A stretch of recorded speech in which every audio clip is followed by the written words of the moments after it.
SB19 Josh natawa at nahiya, hindi kinaya ang kakulitan ni ate girl sa pagkaldag.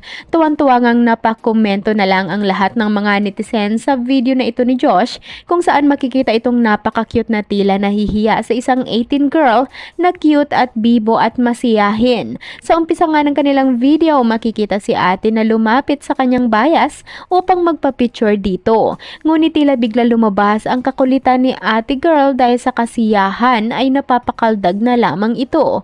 Pansin naman kay Josh na napapangiti na lamang itong napapatingin sa kanyang makulit at nakakaaliw na supporter. Kaya naman napasabi na lang ito ng ako yung nahihiya. Ayon naman sa mga komento, parang ngayon niya lang daw umano nakitang nahiya si Josh. Narito, panoorin.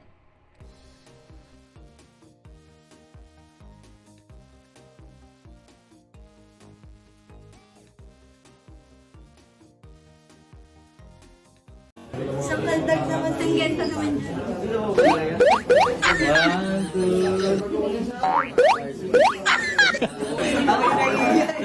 Sapa. Please, nakakaya.